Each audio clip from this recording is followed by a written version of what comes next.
Hello, FCA leaders. I thought I would jump on here and do a short video for you all instead of emailing and texting.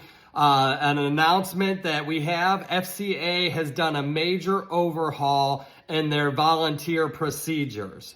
And they have rolled out a system that's called VIP, Volunteer Impact Portal. So many of you that have been around for a while know that the Ministry Leader Application, MLA, is something that you filled out to be a leader and volunteer in FCA. Starting just a couple days ago, there are absolutely no volunteers in FCA systems at all. FCA is doing a complete reset and redo. So what that means for all of our volunteers, huddle leaders, board members, camp volunteers, is everybody has to start over.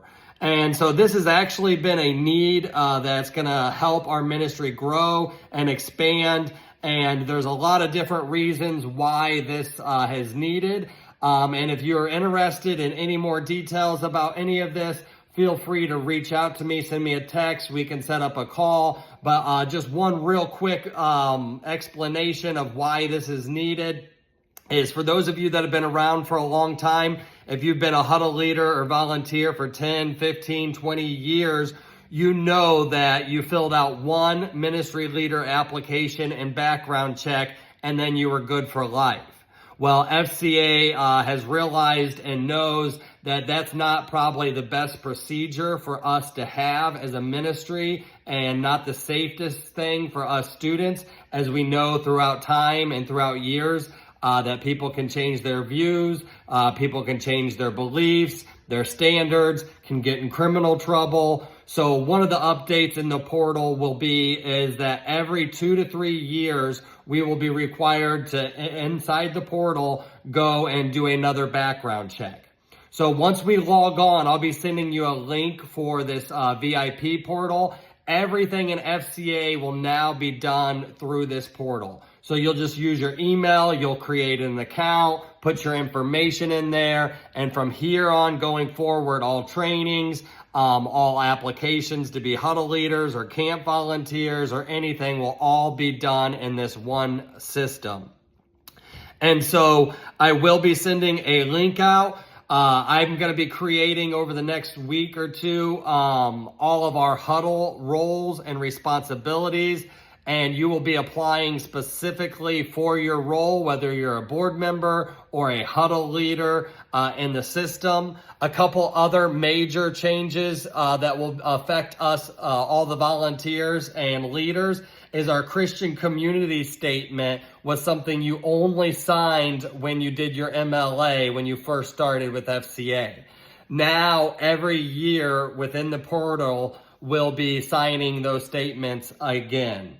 And there are trainings that are going to be required for different positions. I warned some of you huddle leaders last year about this, about a year ago, that it was looking like in the future some of these trainings were going to be started to be required in FCA. The nice thing is you only have to complete the training once, and then you're good for ever with that. You don't have to redo any of the trainings that you've taken. So for instance, to be a huddle leader, I believe there's 3 different required trainings. There's a child abuse prevention training, there's our E3 training, and 360 coaching training. So it is a little bit of a time commitment to start off with. I think it's a couple hours worth of time to do these trainings to become a huddle leader, but they're good trainings, and we can all learn and grow in our ministry of making disciples that make disciples. So I think that's it for now. I'll be sending that link out to you guys so you guys can get started with applying, getting your information in there. One important thing on there, as you're applying, they will ask for 4 references. So out of those 4 references, we have to get 2 positive responses before you're moved forward. If you get 1 negative response out of your references that you choose and you put on your application, you'll automatically be rejected. So staff, we're telling people to make sure you put people that, one, will respond and actually fill out a reference, because they have to send in a reference. You have to have 2 positive returned references in order to move forward, and 0 bad ones. So obviously don't put anyone as a reference that may give you a bad reference, or else you'll be blocked from the system. Like I said, feel free to reach out. This video is a little bit longer than what I anticipated, but the FCA ministry is growing and expanding, and this is just another avenue of how we can reach more students and athletes for Jesus Christ, and stay on top of everything else that we need to do as a ministry. God bless you guys. Thank you for serving. Talk to you soon.